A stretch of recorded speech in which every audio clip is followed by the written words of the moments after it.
नमस्कार। आज हम फॉरेंसिक साइंस के एक बहुत ही दिलचस्प पहलू पर बात कर रहे हैं। फॉरेंसिक बैलिस्टिक्स और चोट विश्लेषण। हमारे पास जो जानकारी है वो बताती है कि कैसे एक्सपर्ट्स गोलियों, बंदूकों और हाँ, घावों के निशानों को पढ़कर क्राइम सॉल्व करते हैं। तो देखते हैं कि ये छोटे छोटे सुराग कैसे पूरी कहानी सामने ला सकते हैं। तो शुरुआत करते हैं बिल्कुल बेसिक चीज से, हथियार। सोर्सेज बताते हैं कि 3 मेन टाइप के फायर आर्म्स होते हैं।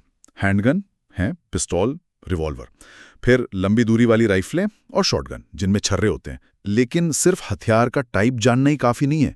असल कहानी तो गोली चलने के बाद शुरू होती है ना? जैसे ये कैसे पता लगता है कि फायरिंग कितनी दूर से हुई? हाँ, ये पता लगाने के लिए घाव को बहुत बारीकी से देखना पड़ता है। अगर बंदूक बिल्कुल स्किन से सटाकर चलाई गई हो, एकदम कांटेक्ट में, तो गैसों के फैलने से एक स्टार जैसा, तारे जैसा घाव बनता है। उसे संपर्क घाव कहते हैं। और अगर कुछ इंच दूर से गोली लगी हो तो घाव के आसपास कालिक जम जाती है। ये कालिक तो पोंछी जा सकती है, लेकिन साथ में स्टिपलिंग भी होती है। बारूद के जो अनजले कण होते हैं वो स्किन में धंस जाते हैं, वो हटाए नहीं जा सकते। और अगर गोली काफी दूर से, कुछ फीट से ज्यादा दूर से लगी हो, तो आमतौर पर बस एक साफ छेद जैसा दिखता है, कोई कालिक या स्टिपलिंग नहीं होती। अच्छा, तो घाव देखकर दूरी का अंदाजा लग जाता है। पर क्या हर बंदूक की गोली का निशान वो अलग होता है, जैसे फिंगरप्रिंट्स? बिल्कुल सही पॉइंट है। हाँ, यही तो फोरेंसिक बैलिस्टिक्स का बेसिस है। हर बंदूक की बैरल के अंदर वो घुमावदार लाइनें होती हैं, खांचे, उन्हें राइफलिंग कहते हैं। तो जब गोली उस बैरल से निकलती है, उस पर बहुत बारीक खरोंचे बन जाती हैं, स्ट्रिएशंस कहते हैं इनको। और ये निशान हर बंदूक के लिए यूनिक होते हैं, बिल्कुल बंदूक के अपने फिंगरप्रिंट्स जैसे। फिर माइक्रोस्कोप से इन निशानों का मिलान किया जाता है, ये देखने के लिए कि गोली किस खास बंदूक से चली है। और सिर्फ गोली ही नहीं, गोली चलने के बाद जो कारतूस का खोखा पीछे रह जाता है वो भी बहुत कुछ बताता है। उस खोखे पर फायरिंग पिन का निशान पड़ता है। ब्रीच फेस, जहां कारतूस का बेस टिकता है, उसकी छाप आती है। इजेक्टर और एक्सट्रैक्टर, जो खोखे को पकड़ते और बाहर फेंकते हैं, उनके निशान भी यूनिक होते हैं। तो इन सभी निशानों का क्राइम सीन से मिले सबूत से मिलान करना, ये संदिग्ध हथियार को सीधे क्राइम से जोड़ने में बहुत क्रिटिकल हो सकता है। समझ गया। तो गोली और खोखे से बंदूक की पहचान हो सकती है जी, लेकिन गोली किस डायरेक्शन से आई, शूटर कहाँ खड़ा था, इसका कैसे पता चलता है? उसके लिए गोली लगने से जो घाव बनते हैं उन्हें देखना होता है। एंट्री वुंड, जहां से गोली शरीर में घुसती है, वो आमतौर पर छोटा और गोल होता है, जबकि एग्जिट वुंड, जहां से गोली बाहर निकलती है, वो अक्सर बड़ा और इर्रेगुलर शेप का होता है।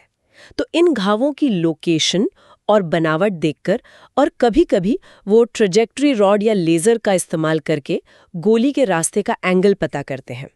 इससे ये अंदाजा लग जाता है कि शूटर किस पॉसिबल लोकेशन पर रहा होगा। ओके, गोली और बंदूक की बात तो हुई, अब सीधे चोटों पर आते हैं।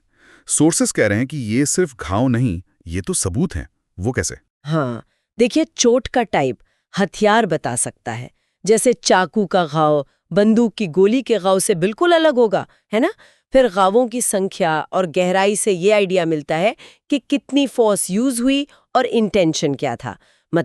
एक्सीडेंट था, सुसाइड था या होमिसाइड।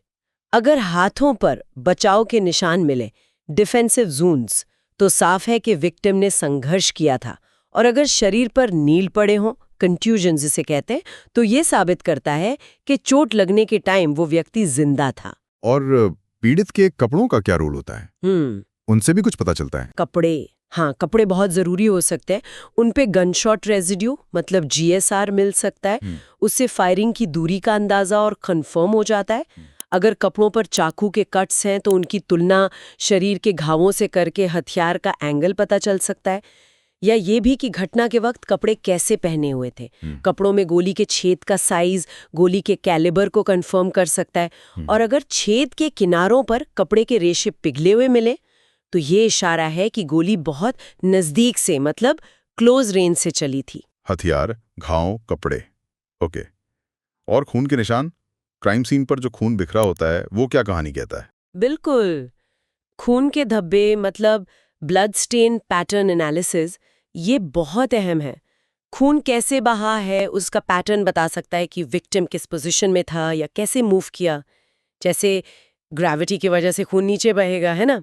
अगर खून किसी हथियार से या हिलती हुई चीज से छिटका है, उसे कास्ट ऑफ पैटर्न कहते हैं, तो उससे ये अंदाजा लग सकता है कि कितनी बार हमला हुआ। और ये जो blood stain pattern analysis BPA है, ये अपने आप में एक पूरी फील्ड है। खून की बूंद का शेप बताता है कि वो किस एंगल पर गिरी। गोल बूंद मतलब सीधा 90 डिग्री पे गिरी है। अगर अंडाकार या लंबी है तो मतलब किसी एंगल से गिरी है। और बूंद की जो पूंछ या टेल होती है, वो हमेशा गिरने की डायरेक्शन बताती है। इन सब डिटेल्स को जोड़कर क्राइम सीन पर क्या हुआ उसका एक सीक्वेंस बनाया जा सकता है। अच्छा, क्या ऐसे खून के धब्बे भी खोजे जा सकते हैं जिन्हें मिटाने की कोशिश की गई हो या जो दिख ना रहे हो? जब उन्हें स्प्रे करते हैं तो खून के हल्के निशान भी अंधेरे में चमकते हैं। इसी तरह खास तरह की लाइट्स होती हैं, ऑल्टरनेट लाइट सोर्स। उनसे सीमेन या सलाइवा जैसे दूसरे बॉडी फ्लूइड्स भी ढूंढे जा सकते हैं। और फिर इन दागों से DNA एनालिसिस तो हो ही सकता है। तो ये सारे एनालिसिस, सारी जांच पड़ताल के बाद एक्सपर्ट्स ये कैसे तय करते हैं कि मौत एक्सीडेंट थी, सुसाइड थी या मर्डर? ऐसी जगह होता है जहां खुद गोली मारना आसान हो, जैसे सिर या छाती। सुसाइड नोट मिल सकता है, हथियार अक्सर पास ही मिलता है और संघर्ष के कोई निशान नहीं होते। जबकि मर्डर में उसमें अक्सर कई घाव होते हैं, बचाव के निशान हो सकते हैं, संघर्ष के संकेत मिल सकते हैं और हो सकता है हथियार गायब हो या कहीं और छुपाया गया हो। मोटिव भी क्लियर नहीं होता। तो मतलब कुल मिलाकर देखें तो फोरेंसिक बैलिस्टिक्स और चोट विश्लेषण ये दिखाते हैं कि कैसे बिल्कुल छोटी सी चीज, गोली पर एक खरोंच हो, कपड़े पे बारूद का एक कण, खून की बूंद का शेप या घाव का एंगल, ये सब सच को सामने लाने में कितने अहम हो सकते हैं। यही बारीकियां हैं जो किसी उलझे हुआ केस को सुलझाने की चाबी बन जाती हैं। हाँ, बिल्कुल। और यही एक सोचने वाली बात सामने आती है।